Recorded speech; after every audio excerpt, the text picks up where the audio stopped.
Páscoa. Para muita gente, a palavra é sinônimo de consumismo e guloseimas, mas é muito mais profundo que isso, gente. Portanto, esse é o tema do Diálogos de hoje, Tradição da Páscoa. E eu recebo aqui no estúdio a especialista em finanças, Luciana Iquedo. Seja muito bem-vinda, Luciana. Muito obrigada, Dani. É uma alegria estar aqui com você.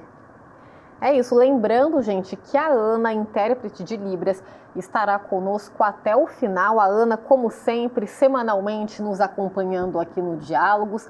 É a TV Câmara de São José dos Campos, prezando pela acessibilidade e com os conteúdos, gente, 100% traduzidos em Libras. Olha só, antes de eu fazer a primeira pergunta aqui para a Luciana, eu quero começar com uma informação, gente, porque a Confederação Nacional do Comércio de Bens, Serviços e Turismo está com uma expectativa muito boa, viu, para esse ano. Segundo a instituição, a Páscoa deve ultrapassar os 3 bilhões e 400 milhões de reais neste ano, um aumento de 4,5% em relação ao ano passado. E esse é o quarto avanço anual das vendas de Páscoa, que ainda se insere nesse contexto de retomada do consumo pós-pandemia. Luciana, primeiramente, para a gente repercutir um pouquinho desses dados, você acha que é um avanço positivo, ainda está um pouquinho tímido? Sim, eu acho que é um avanço muito positivo, porque nós tivemos um impacto muito forte lá nos primeiros anos da pandemia, com essa restrição do encontro, da celebração, da troca de presentes, troca de chocolate. Então, quando a gente está no momento de reencontro, de famílias reunidas, movimenta-se não somente o comércio de chocolates, mas também o comércio de peixe, por exemplo. Muitas famílias têm a tradição, né, de comer pescados no dia da Sexta-feira Santa, às vezes no domingo. Então tem uma movimentação também importante aí, comércio de embalagens. Então movimenta a economia de uma forma bem interessante. E aí tem de driblar, né? A gente vai falar também mais da questão econômica para frente, mas a gente viu, por exemplo, os peixes, o bacalhau, que é um produto bastante tradicional nessa época do ano. Por exemplo, ó, ele teve um aumento de quase 3% em relação ao ano passado, 2023, e aí também vai um pouco da criatividade das pessoas, né, Luciana, de muitas vezes substituir um item da alimentação por outro. Isso vale tanto para os ovos de Páscoa, para os presentes, como também para essa ceia, né?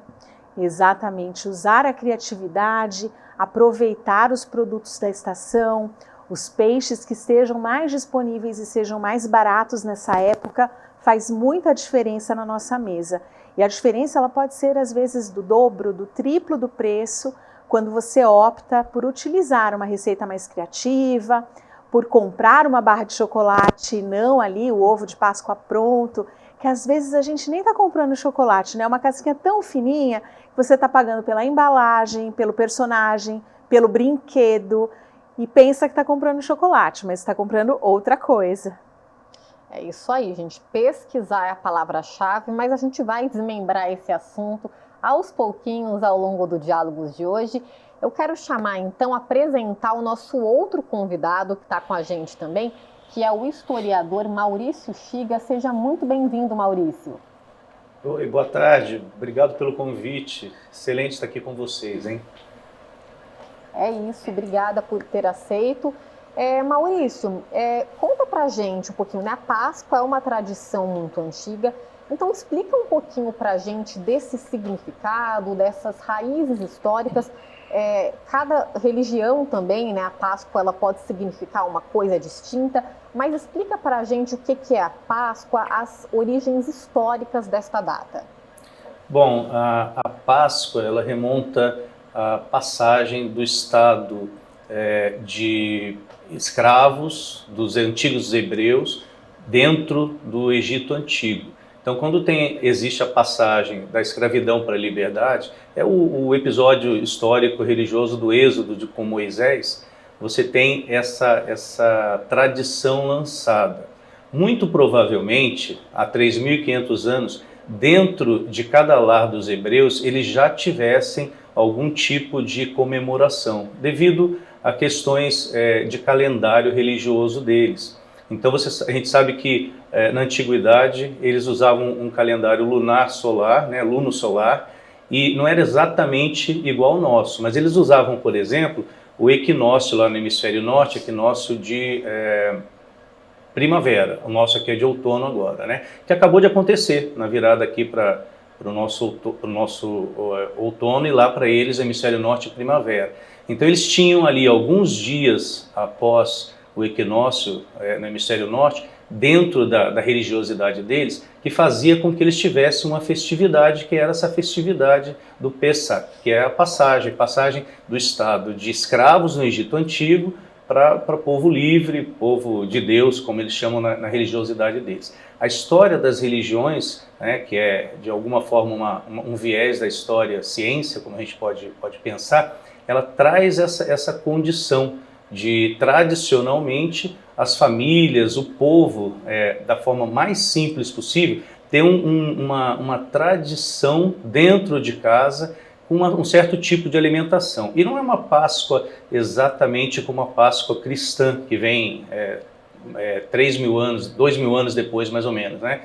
Depois de Cristo. Mas é uma Páscoa que acontecia com determinados tipos de alimento, onde eles não tinham por praticamente 10 dias, algo em torno de 10 dias, uma alimentação muito pesada, era uma alimentação mais frugal e com um determinado tipo de pão sem fermento. Questões histórico-religiosas deles lá. Mas com a passagem do Êxodo, né, a fuga ou a saída do Egito, desse cativeiro egípcio, a gente sabe que essa tradição dentro do povo hebreu, do povo judeu depois, ela ficou muito grande. E o cristianismo herda isso também, né, essa passagem, com datas muito aproximadas, inclusive.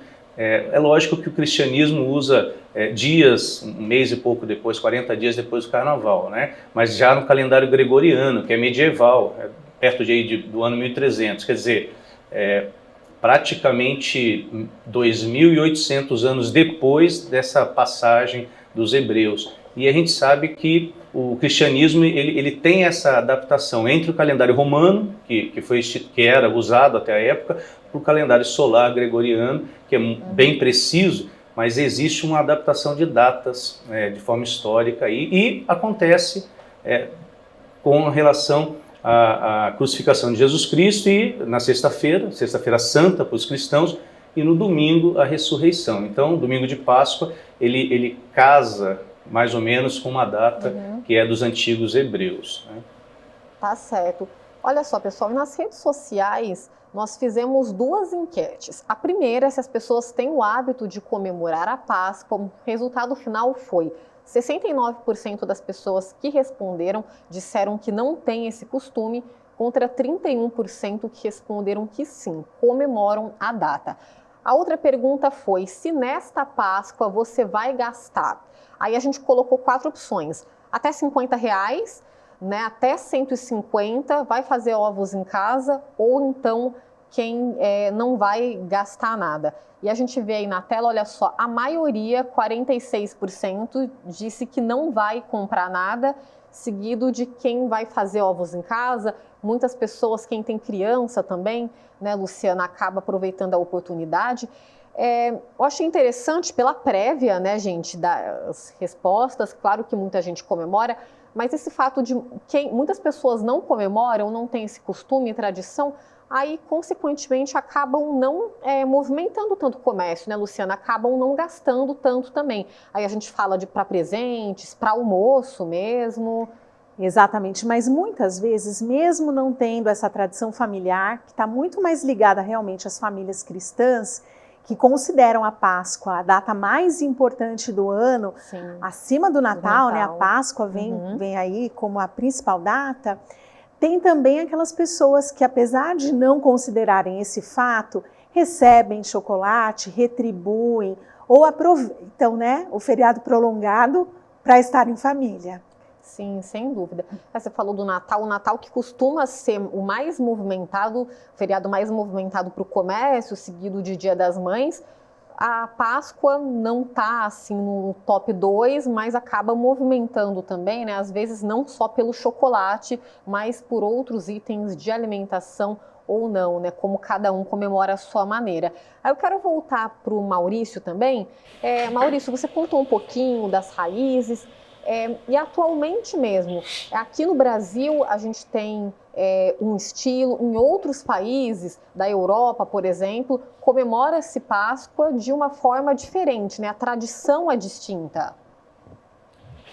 Pois é, então, já na Idade Moderna, depois aí do 1500, a gente tem no século XVI e XVII um comércio pelo mundo muito forte. Navegações marítimas portuguesas e espanholas, e os holandeses e franceses também faziam muita navegação de comércio. Acontece que levaram essas tradições religiosas, né, já cristianizados, do mundo católico, para suas regiões. E sabe-se que até a tradição dos ovos na França e na Holanda do século XVIII, ainda durante o 1700, foi muito forte, principalmente entre aquelas famílias de comerciantes e até da nobreza. Então, durante esse período aí do final da Idade Moderna, que vai até 1789, a gente tem já uma disseminação dessa troca de produtos relacionados, por exemplo, ao chocolate. Os ovos de Páscoa, eles datam aí do século XVIII, do meio para o final do século XVIII. Cacau tirado do México, né, dos astecas, processado dentro da Europa. Os holandeses faziam muito bem esse processo, tanto do açúcar brasileiro quanto do cacau, franceses também, e ovos com recheios dentro tem se encontra registro na França disso. Já no final desse período, já para o século XIX, até mesmo joias, a gente sabe que na Rússia, os ovos vermelhos como joias lá do famoso artista joalheiro Fabergé, ele consegue colocar essa tradição no mundo dos católicos ortodoxos, então um outro cristianismo, né, que também favorece a questão do comércio, porque até hoje essa questão do ovo vermelho lá no caso, né, por muito tempo, não sei se vocês lembram, os ovos de Páscoa nossos tinham as embalagens vermelhas por causa dessa tradição. Hoje já é mais diversificado, né, mas vem ali até esse momento. Sabe-se que até mesmo os persas, eles tinham uma tradição de presentear outras pessoas, outras autoridades com ovos pintados, ovos de animais, né, mais de aves. Mas tem essa característica também do ovo. O ovo também como uma questão talvez de fertilidade ou como símbolo, né, de um renascimento. Mas o ovo de Páscoa de chocolate, ele data mais ou menos desse período aí, do final do século XVIII. É isso. E o Maurício está reforçando toda essa tradição da Páscoa, esse significado que para cada pessoa, cada núcleo familiar, cada religião tem um significado distinto, né? Mas também a Páscoa, como a gente falou aqui com a Luciana, movimenta também a economia. Muitos optam por fazer uma graninha extra, por empreender. E a Fernanda Santos, gente, foi até a casa da Érica, que usa a criatividade para ganhar uma graninha extra na Páscoa. Oi, Dani, tudo bem? Oi para você também que está assistindo o Diálogos da Cidade. Eu tô aqui já bem acompanhada de coelhos de Páscoa, assim, a gente já está em clima de Páscoa. E vocês estão vendo uma mesa também cheia de produtos de Páscoa, cheia de chocolate. Pena que vocês não podem sentir o cheirinho do chocolate. Mas uma coisa que me chamou muita atenção nessa mesa, muito bem produzida por Érica, que vai ser a nossa entrevistada de hoje, é esse suspiro. Olha que coisa interessante, gente. Muito diferente, né? Então, é a minha primeira pergunta que eu vou fazer para a Érica. Érica, como é que você pensou nesse produto? Por que é tão diferente do tradicional de ovos, né? Um bolo, né, com chocolate, pirulito com chocolate, o tradicional bombom também, né?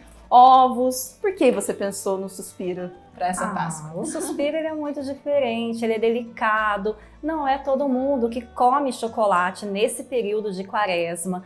É uma lembrança que é acessível para muitas pessoas. Então o custo-benefício é ótimo, além de ser saboroso e agradar a grande maioria das pessoas. E tem gente que acaba tendo a questão da promessa, né, que você falou também, Sim. né? Tem gente que acaba não usando, não querendo comer chocolate por uma questão de promessa, uma questão religiosa. Exato. Então tem a opção do suspiro, né? Sim, sim, eu procurei fazer também cores bem suaves, aí num verdinho claro, num laranja, já remetendo à Páscoa, mas não é chocolate.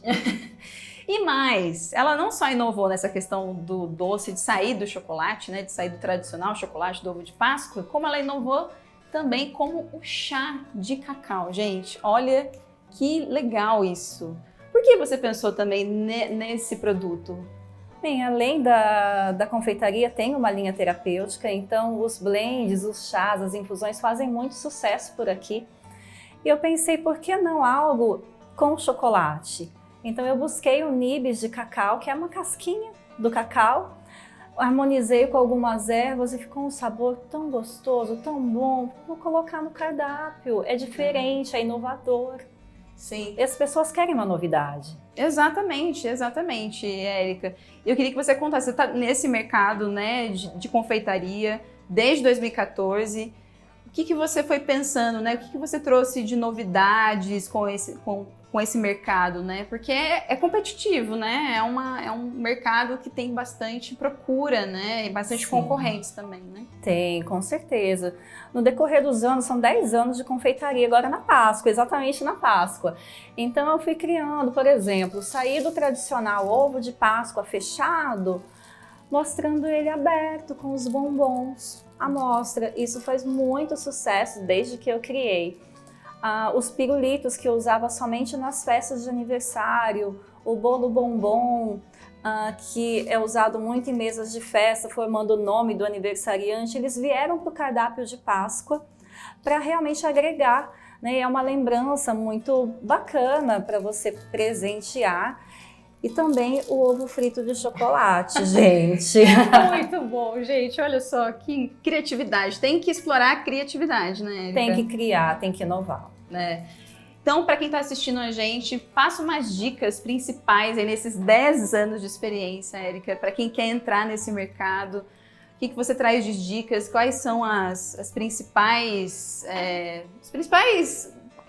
dicas mesmo, né, que a pessoa precisa olhar com atenção em relação a esse mercado, né? Olha, a minha maior destacar dica, nesse mercado. Né? Sim, a minha maior dica é nunca deixe de estudar. Tem que estudar muito, pesquisar, fazer cursos e não espere também estar 100% pronto para começar. Comece com o que você tem hoje. O importante é dar o primeiro passo e o restante flui, gente. A gente, lógico, vai entrar nessa cozinha dela maravilhosa. A Érica tem uma baita estrutura aqui na casa dela.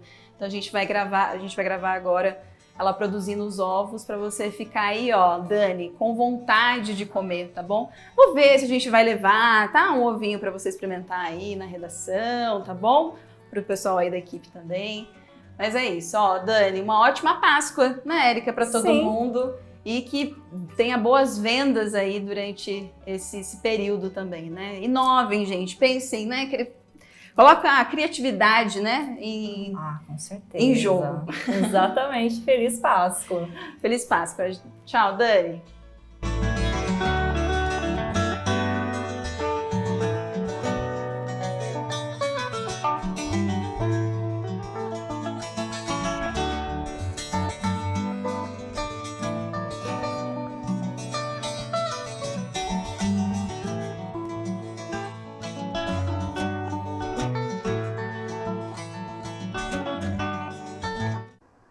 Tá aí, que legal. Tava uma delícia, viu, Fer? A Fer trouxe um para mim muito gostoso.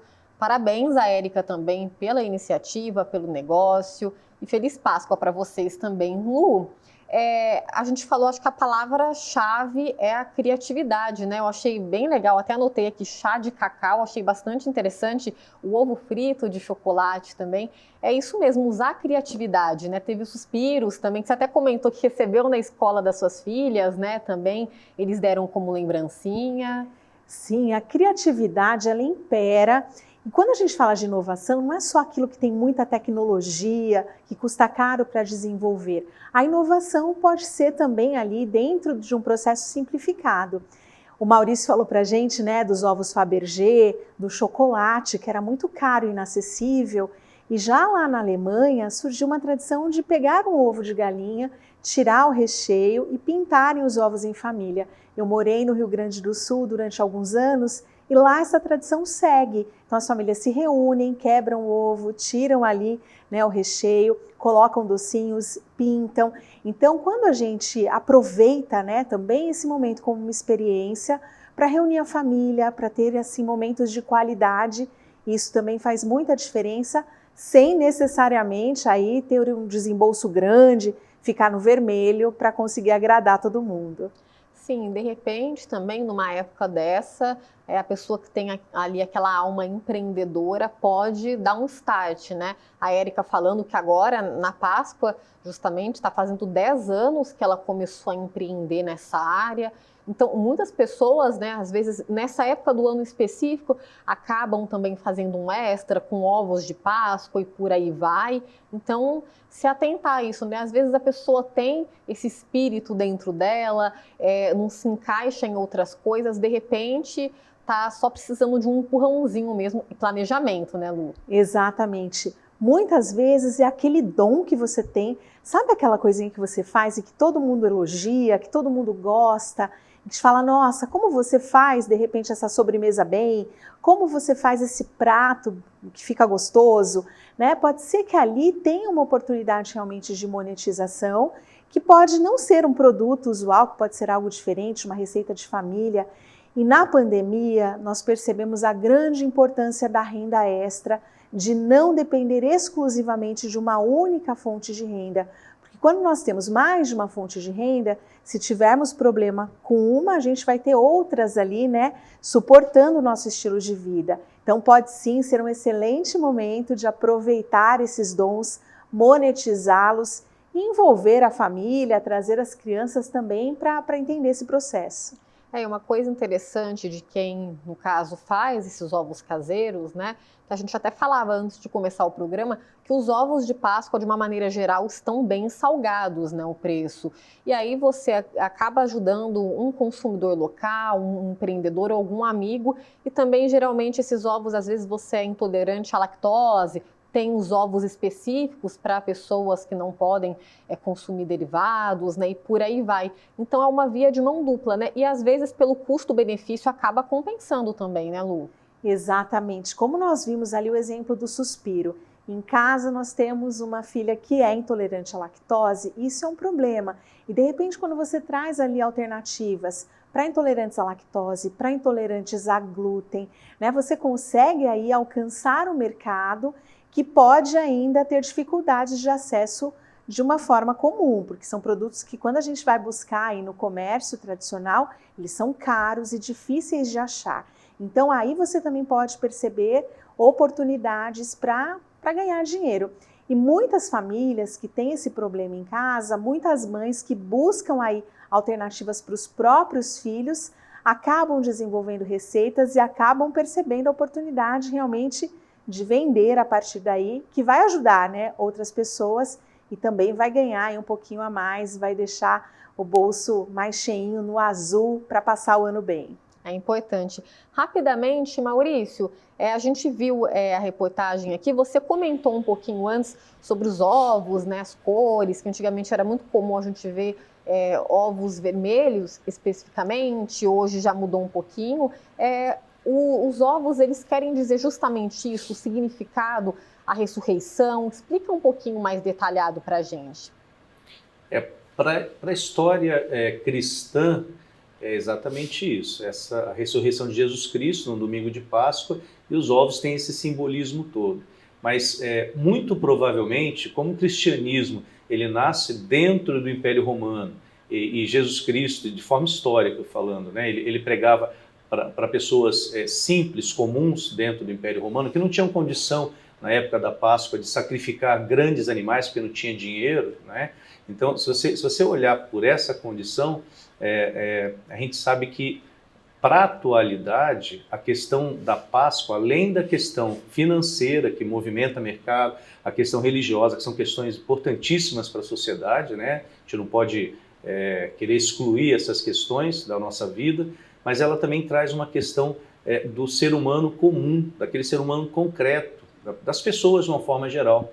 Por quê? Porque é ali que elas fazem a vivência delas. Vocês acabaram de citar a questão da tradição no Sul, né, de comunidades que têm em família o tirar o recheio do ovo e pintar para poder comemorar a Páscoa, porque eles não são comunidades que têm muito poder aquisitivo.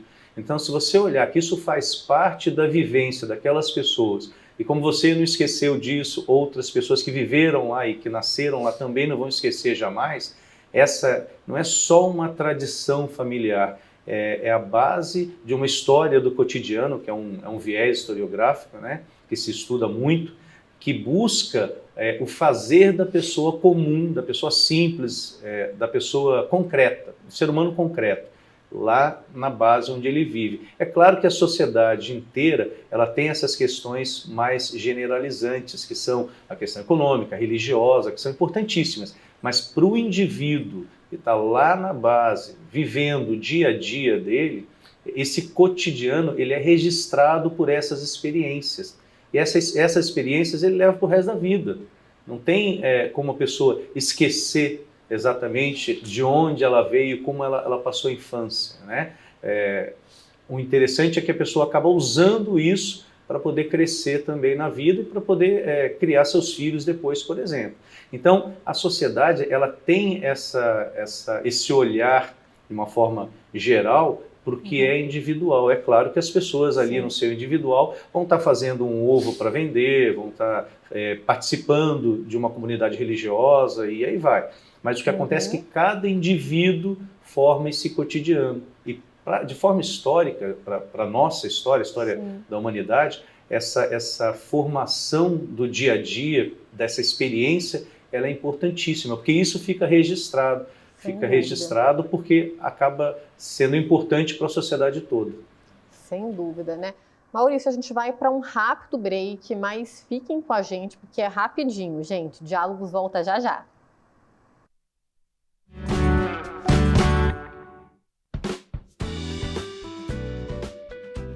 De volta com Diálogos e a Páscoa, gente, como a gente tem aprendido aqui durante o programa de hoje, tem todo um conceito, né, um significado do porquê é feriado, e a gente foi atrás de algumas respostas e a gente pediu para o padre gravar uma mensagem para a gente. Olha só. Olá, nós vamos hoje falar sobre a Páscoa. Antes, é preciso que nós entendamos uma coisa.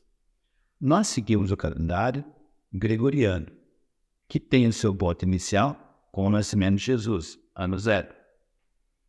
Consequentemente, quando falamos de Páscoa, temos que lembrar que os judeus têm um calendário judaico, que tem dois tipos, tem o religioso e tem o civil, né? E o religioso ele começa a contar a partir do nascimento de Adão. Então nós estamos em 2024 pelo nosso calendário, eles estão em 5.780 e pouco. Os meses também correspondem a mais ou menos 2 meses nossos. Então, por exemplo, o chamado mês de Nisan vai assinar, que portanto, Nisan corresponde a março e abril. O nosso calendário é ciclo solar. Eles é ciclo lunar, que é 21 dias. Isso também tem uma consequência de necessidade de fazer os ajustes depois. Quando o Deus liberta o povo do Egito, eles então guardam esse momento. Comem os pães asos por causa da pressa, ou seja, assim fermentaram, com ervas amargas e o cordeiro.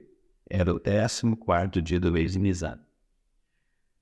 Depois, então, se a Páscoa para eles é a libertação da escravidão do Egito. Jesus, quando institui a Eucaristia na quinta-feira santa e dá aquele dito pascal, ou seja, quinta, sexta e sábado, um outro significado por causa do seu sacrifício redentor na cruz, então a Páscoa para nós tem outro sentido, libertação do pecado para a vida em Cristo. Então, Páscoa é vida nova, não é? E celebramos, então, no domingo, por quê? Porque para os judeus o sábado é sagrado, para nós é o domingo, por causa de ser o dia do Senhor. Portanto, a Páscoa para nós é a vida nova em Cristo. Tem alguns símbolos, por exemplo, o ovo. por quê? Ele esconde a vida. Então, do túmulo sai a vida. O coelho reproduz muito, então o símbolo da vida também, porque a vida em Cristo é a vida abundante. Não é? Então, o P e o X, Páscoa de Cristo, porque o X lembra a palavra grega Christos, que começa com X. Né? Então, são símbolos pascais que nos recordam essa data tão especial para o cristianismo. Nós, cristãos, seguimos, junto com os judeus, a marcação da Páscoa. Depois que eles definem a data deles, a nossa é definida também. Por isso que a nossa Páscoa fica sempre ali, entre março e abril. Né? Nós, católicos ocidentais, católicos orientais, é um termo mais para frente. Páscoa em 89. Desejo a você uma feliz Páscoa. Tá aí, então, agradecer ao padre Lucas Silva, que é da paróquia Espírito Santo, lá no Jardim Satélite, na zona sul da cidade, que mandou esse vídeo pra gente. Maurício, aí ele explicou um pouquinho de muitas coisas, inclusive falou um pouquinho dos ovos, né, que a gente já falou, da questão do calendário também, que muitas pessoas ainda têm essa dúvida, que é um pouco complexo mesmo. Você acredita, a gente tem falado dessa questão dos significados da Páscoa, né? Mas também, ao longo dos anos, ela foi ganhando um peso comercial bem forte. Você acha que esse verdadeiro significado tem se perdido ao longo dos anos? Bom, Dani, eu acho que ele tem se ampliado. O que eu vejo é que tem muitas comunidades religiosas e muitas pessoas, né, que fazem parte dessas comunidades, pessoas simples, que comemoram do mesmo jeito a Páscoa. Isso eu falo pessoalmente, olhando as pessoas que a gente conhece. É claro que não é todo mundo, né, mas o que se vê na mídia é comércio. É claro que de vez em quando eles colocam as celebrações, eles colocam as encenações teatrais, até é interessante isso, esse resgate dessa tradição religiosa. Mas eu acredito que, na realidade, esse significado ele se amplia. Por quê? Porque a gente vive esse tempo nosso. E nosso tempo, ele exige, de alguma forma, das pessoas que elas trabalhem, que elas comprem, que elas produzam. Então, exige, de alguma forma, a produção e o comércio. A gente não consegue fugir disso. Vai viver isolado sem participar desse mercado. Então, a própria religiosidade, ela acaba indo para esses caminhos. Isso talvez não seja negativo. A questão principal é a gente entender que as pessoas participam disso. E essas experiências são muito importantes para as pessoas, para a formação pessoal, cultural, religiosa, econômica, e aí vai. Mas é interessante também para o futuro, né? Porque a gente fala, como historiador, a gente pensa, estuda muito o passado, mas o que a gente vê é que quanto mais se tem pessoas que pensem dessa forma comunitária, seja ela uma comunidade econômica ou religiosa, social, mais as pessoas que têm menos, elas podem participar da sociedade. E talvez para a nossa sociedade atual, que tem tanta diferença entre quem tem muito e quem tem pouco ou quem não tem nada, talvez essa condição seja um despertar de verdade para que as pessoas pensem numa sociedade que seja melhor não para quem pode comprar o ovo de Páscoa, ótimo para elas, mas melhor para todo mundo. Essa seria a maior mensagem dessa questão do renascer da Páscoa, né? Dessa ressurreição de uma sociedade onde as pessoas consigam se apoiar num deserto por 40 anos e aquela comunidade continue existindo. É uma metáfora só, né? A gente não vai para o deserto, mas imagine o deserto econômico que existe entre quem tem muito e quem tem pouco, quem não tem nada. Se a gente conseguir se apoiar dessa forma, talvez essas pessoas consigam ter uma vida melhor. Essa é, talvez, para mim, a principal questão dessa experiência que a Páscoa traz para a gente. E está aí, né? Sexta-feira Santa e domingo de Páscoa. Né?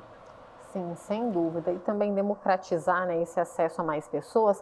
E olha só, gente, a Páscoa, ela também pode ser uma época lúdica para as crianças e tornar-se uma lembrança afetiva para os pequenos. E para falar sobre este assunto, nós convidamos a psicóloga Sara Freire. Ela gravou um vídeo para a gente. Podemos pensar nas memórias afetivas como sementes que são plantadas na infância e que vão gerar frutos na vida adulta. Essas memórias possuem um papel crucial no desenvolvimento emocional e cognitivo das crianças. Essas lembranças afetam o modo como a criança percebe o mundo, enxerga a si mesma e enxerga os outros. Construir boas memórias afetivas gera na criança o senso de pertencimento, segurança e amor, faz com que elas cresçam mais seguras e confiantes para socializar com o mundo e aprender coisas novas. Tais memórias estão associadas a eventos simples. As crianças são atentas e observadoras. Não é difícil compartilhar essas memórias com elas. A diferença está no detalhe dessa experiência. Agora na Páscoa aqui vai algumas 10 atividades que você pode fazer com a criança para criar essas memórias. A primeira delas é a caça aos ovos. Você pode usar da sua criatividade os recursos que você tem disponível para criar, pintar, colar, desenhar pegadas de coelho sobre a casa, desenhar mapas de tesouro, pintar o seu rosto e o da criança para que fiquem parecendo com coelhos de verdade. A segunda é pintar os ovos, sejam eles de galinha, de papel ou até pedrinhas que se pareçam com os ovos. Use muito da criatividade e lembre sempre de compartilhar esse momento com a criança. A terceira pode ser usada com crianças mais velhas também, que seria uma sessão de cinema com temática da Páscoa. Nesse momento, você também pode criar receitas com a criança, decorar o seu próprio ovo da Páscoa, lembrando sempre de compartilhar aquilo que você está experienciando com a criança, incluí-la dentro do processo. O quarto pode ser uma dica para a família toda. É a corrida do ovo na colher e o rabo no coelho, que seria vendar os seus olhos ou da criança e colocar, seguindo as dicas que estão sendo dadas, fita ou algodão ou qualquer outro material que represente o rabo do coelho no lugar certo. Espero que construam boas memórias nesse feriado. Tá joia, obrigada, viu, Sara? Adorei as dicas. Você já fez com as suas filhas? Elas já estão grandes, agora já usou alguma dessas táticas, dessas brincadeiras com suas filhas quando pequenas? Sim, e essa tática também de levar as crianças para a cozinha, para fazer ali os doces, fazer o chocolate, também pode significar ali uma entrada mesmo para a vida funcional, porque a vida de um adulto funcional, ele precisa cozinhar, precisa fazer compras no supermercado, ele precisa ter condições de aprender a se virar sozinho, né?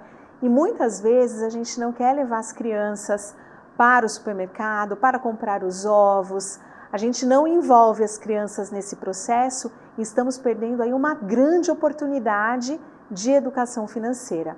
Eu sei, gente, dá mais trabalho, dá muito mais trabalho quando a gente traz a criança para a cozinha, né? Porque você precisa, além de ensinar, supervisionar, às vezes faz um pouco mais de sujeira. Dá trabalho também quando a gente leva essa criança para as compras, mas é uma chance de você poder mostrar, né, que é possível comparar o peso do chocolate em barra com o peso do ovo, incitar ali, né, instigar a criança a pensar se ela está comprando o brinquedo, a embalagem ou o chocolate e dar opções e condições para que essa criança comece a entender o processo decisório, para que ela comece a entender o que é um orçamento, que existe um limite para as compras e que quanto mais rápido ela entender isso, mais fácil será depois de administrar a própria renda ou o próprio salário. Sim, sem dúvida. E você estava até me falando, que me chamou a atenção, que a educação financeira a gente sempre discute, né? Que deveria começar na base mesmo, inclusive as escolas cada vez mais cedo ter essa matéria. Mas você estava me falando que no último congresso que você foi discutido que a idade ideal para começar a tocar nesse assunto é por volta de 2, 3 anos, é isso mesmo?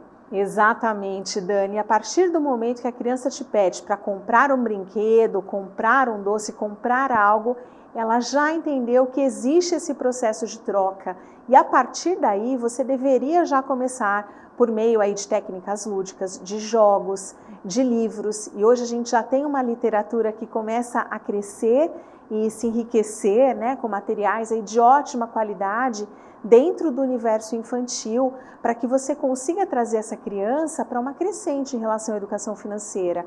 Então, envolvê-la no processo desde cedo, com esse letramento financeiro, é fundamental. Porque a gente ainda vive numa sociedade que não se fala de dinheiro de forma aberta, transparente, né, com muita clareza, ainda é tabu para muitas pessoas. Então, a gente não pode desperdiçar momentos como esse para trazer lições relevantes aqui, não só religiosas, né, como nós bem vimos, que é uma data muito significativa, muito importante, questões históricas, para que você tenha também aí no futuro, né, dessas pessoas essa referência de algo relevante, mas também aí de educação financeira. Sim, e Lu, você falou dos exemplos, né? Você pode citar alguns para a gente? De repente, muitos pais têm essa dúvida de como começar tão cedo, com 2, 3 anos. O simples fato de, por exemplo, levar no mercado, hoje a mamãe só vai comprar uma coisa, escolhe, já é uma atividade legal para se fazer nesse sentido? Sim, já é muito legal, porque a vida ela funciona por escolhas, né? Cada escolha que a gente faz, a gente está abrindo mão de todas as outras possibilidades. E muitos pais de família, muitas mães de família acabam não tendo coragem de dizer que não dá. Acaba ali, muitas vezes, por ter vindo de uma origem mais simples, de uma infância sem tanto acesso, querendo proporcionar tudo para o filho. Mas, no fundo, quando a gente faz isso, a gente não está dando um presente. A gente está trazendo ele ali para uma situação de achar que é possível ter todas as escolhas ao mesmo tempo. Então, é muito legal quando você leva a criança e faça ela entender, né, que dentre as opções que ela quer, para ela escolher uma e também dar ali a oportunidade da criança escolher aquilo que ela quiser, né, porque quando nós damos essa opção, às vezes a escolha da criança não é necessariamente a nossa, e é por isso que o processo de educação financeira, ele é para as crianças e também para os pais. E hoje, Dani, a gente tem uma literatura muito vasta, eu gosto muito de 2 livros. O primeiro é Crise Financeira na Floresta, que traz ali, né, a história de animais e já fala de empréstimo, já fala ali de poupança, de reserva financeira, de endividamento. E eu gosto também da Formiguinha que Queria Ser Confeiteira, que traz muito forte isso que a gente tem na Páscoa, que é a questão do empreendedorismo, que pode começar desde cedo. Sim, tá aí então as dicas dadas para você conseguir desenvolver com o seu filho também. E é uma época bastante interessante para isso. Vamos para o nosso último break então, mas é rapidinho, que daqui a pouco a gente volta para fechar e desenvolver um pouquinho mais esse assunto do tema de hoje, que é tradição da Páscoa. Fiquem com a gente.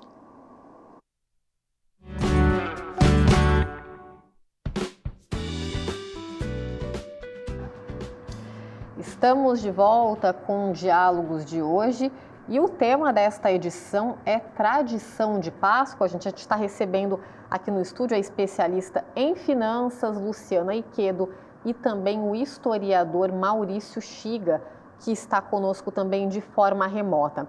Antes da gente começar o bate-papo nesse terceiro e último bloco, eu quero convidar o diretor da ACI de São José dos Campos, a Associação Comercial Industrial aqui da cidade, o Greyson Alexandre, que ele gravou com a gente, falou com a nossa equipe, falando sobre a expectativa do comércio para esta data aqui em São José dos Campos. Vamos conferir então?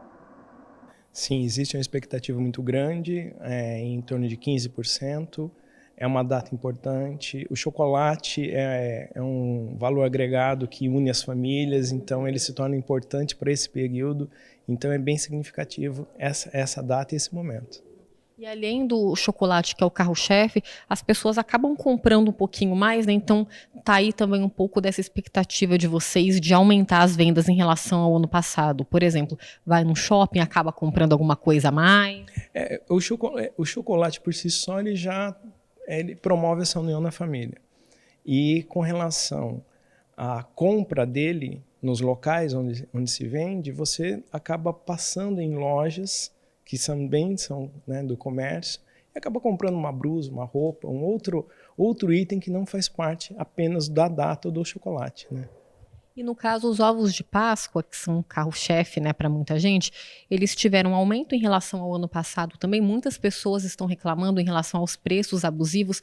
Como que vocês estão direcionando essa situação, fiscalizando? Que dica que vocês dariam para o consumidor em relação a esses preços abusivos? O chocolate teve um aumento de 4%.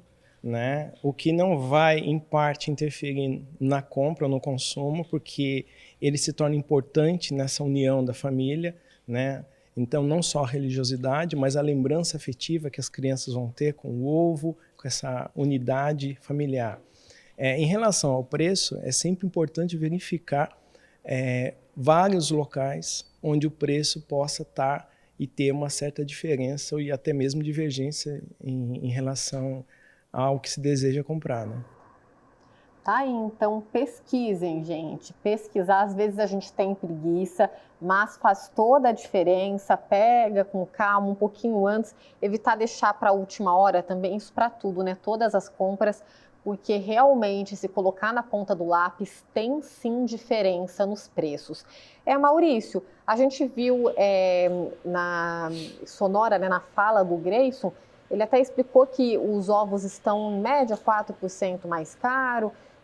E São José dos Campos tem uma previsão de ao menos 15% de aumento nas vendas em relação a 2023, no ano passado. Aí pega um pouquinho do que a gente vem falando ao longo do programa, né? Esses costumes da Páscoa vêm mudando, né? A questão do comércio ela é muito importante. A gente não pode pensar em desligar o comércio da questão da festa religiosa, da tradição religiosa e da vida das pessoas. Está tudo ligado. Um não vive sem o outro de forma estanque, né? De forma histórica, o que a gente vive hoje em relação ao comércio, ele foi plantado há algumas décadas. Então, o que se precisa é que esse comércio ele atinja o maior número de pessoas possíveis, pessoas que consigam ter salário. Então, não depende só do comerciante querer colocar o preço mais baixo, depende dos governos terem menos impostos, depende dos produtos, né, de quem vende os produtos básicos lá para a fábrica, e aí vai. Depende do trabalhador. Então, a gente não tem um item estanque. O preço aumentou porque a parte da produção e do comércio ele é extremamente malvado. Não é essa a questão. Ou porque tem mais gente que se importa com a questão religiosa e quer tradicionalmente presentear pessoas com ovos de Páscoa. Quem não pode presentear com ovo de Páscoa vai fazer dando um abraço, vai fazer uma visita, ou vai fazer aquilo que você falou na roça, né? Pintar os ovos para poder presentear o ovo de galinha com uma cor diferente que talvez eles tenham lá aquele ovo, aquele produto da produção caseira deles. Mas isso não é dissociado, né? Cada grupo, em cada região, a nossa cidade, por exemplo, é uma cidade que tem uma condição financeira, econômica e financeira, de ter muito emprego em relação a outras, aqui do Vale do Paraíba mesmo, ou então do Brasil. Então a gente tem uma certa questão de prosperidade em relação à economia. Isso não quer dizer que todo mundo tem acesso de forma democrática, pensando aqui como historiador, né, eu não posso fugir disso, a essa questão econômica de ter acesso a comprar todos esses ovos, mas participa também desse circuito todo, né? Essa é uma questão bem interessante da gente conseguir olhar e analisar no presente. Sem dúvida, é uma questão muito mais profunda, né, Maurício, da gente analisar mesmo das questões políticas e sociais. Eu vejo sempre a questão econômica diretamente ligada à questão social. Muitas vezes, de forma histórica, a gente acaba não olhando a religião também, mas também se faz isso na história das religiões. Mas, para mim, a questão social, ela está intimamente ligada porque me interessa muito o estudo do cotidiano das pessoas. E essas pessoas, elas são inseridas na economia. É o que eu falei, as pessoas, na sua base, elas não são dissociadas do momento econômico que a gente vive. Ela tem que ter um trabalho, ela tem que ter um emprego, tem que ganhar salário, ou produzir e dar emprego para alguém. De alguma forma, pagar seus impostos, colocar o produto no mercado, o comerciante também faz isso e aí vai. Então a gente não tem essa dissociação. Se você for olhar, né, os dados do IBGE estão saindo ainda aí, a gente tem uma quantidade, um volume econômico de dinheiro e de emprego na nossa região. A questão principal é como isso é aproveitado pela pessoa que mais precisa. Porque aqueles que têm empregos, os melhores empregos, os melhores salários, eles estarão empregados praticamente a vida toda, até se aposentar. Sim. Porque são qualificados para isso. Agora, e as pessoas que não têm toda essa qualificação, como é que alcançam esse emprego, esse pleno emprego, né? Não um subemprego apenas, mas esse pleno emprego e essa democratização da economia mesmo. Como é que essa pessoa tem acesso a isso? É isso que a nossa cidade e outras, né, de uma forma geral no Brasil e no mundo, precisam olhar e se preocupar. Não só no momento de festividade como a Páscoa, né? Um momento que todo. toca muita gente, mas no geral, no ano inteiro. É fácil talvez pensar isso no final do ano, que tem mais emprego, porque tem mais vendas, mas e o resto do ano? Como é que isso funciona? Como é que a nossa cidade se preocupa com essas pessoas que estão na base e a maioria ou muitas delas não tem toda essa condição? Sem dúvida. E para que a gente tenha medidas efetivas de fato, né? Não só por um período. E olha só, gente, o NUPES, que é o Núcleo de Pesquisas Econômicos Sociais da Universidade de Taubaté, apontou uma variação de preços aqui na região nos últimos 12 meses de alguns dos produtos tipicamente mais comercializados na Páscoa, nessa época do ano. Por exemplo, olha só, os chocolates, o preço médio dos ovos de Páscoa está entre R$ 50 na região, e em São José é um pouquinho mais caro, R$ 50,20. A gente sabe que esses são os preços de entrada, né? Porque os ovos mais famosos estão bem mais caros que isso. E uma caixa de bombom, por exemplo, aqui em São José dos Campos está custando uma média de R$ 12,71 contra R$ 12,69 na região. Repito mais uma vez, essa é só uma média. Lu, a gente tem muitas mudanças no sentido de comercialização, na mudança de hábito mesmo dos consumidores nessa época do ano, na Páscoa? Eu penso que a gente vem com uma mudança mesmo na forma de consumir de uma maneira mais intensa, com o advento da tecnologia, pelo acesso dos smartphones, pela pandemia. Então, também é importante que o consumidor saiba aproveitar todos esses recursos. Então, antes, para fazermos uma pesquisa de preços, era preciso, né, sair, buscar de comércio em comércio, e hoje não. Hoje você consegue fazer uma pesquisa também online, da sua casa, usando a internet. Então, é muito importante que o consumidor saiba as formas de pesquisar e que quem está comercializando também faça uso dessa tecnologia, que esteja presente nos meios eletrônicos, que é onde aí o consumidor efetivamente vai buscar antes de comprar.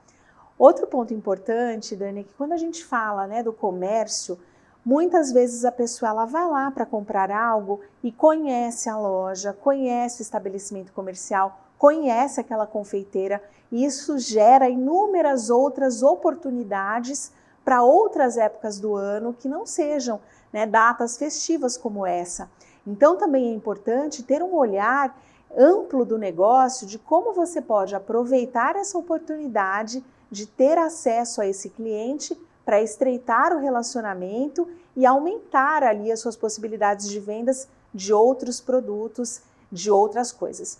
Um ponto também importante é a questão da educação financeira. A Maurício falou bastante aqui da questão da importância da base, né, das pessoas que têm menos acesso, e é por isso que é fundamental a educação financeira nas escolas. Agora a gente teve a inserção por força de lei, né, no Brasil todo, para o ensino médio e para o ensino fundamental nos seus últimos anos. Mas que sonho, né? Quem sabe a gente também possa ter isso na educação de base, começando ali com as nossas crianças na educação infantil, no ensino fundamental, que isso vai certamente trazer reflexos muito positivos para a sociedade como um todo. É isso, Lu. Você comentou da questão dos comerciantes, né? O fato também de conhecer, do tratamento das vendas fazem toda a diferença, né? O consumidor, ele leva muito em conta esse tratamento na hora de comprar, né? O que a gente sempre fala, não é só o preço ele é sim muito importante, dadas as circunstâncias que a gente vive, a gente sabe da nossa realidade, falando como o Brasil, né, como um todo, mas tem outros fatores também que são essenciais nesse momento. Com certeza, a experiência do cliente como um todo, desde o momento que ele toma conhecimento daquele profissional, empreendedor ou daquele comércio, a experiência ela tem início.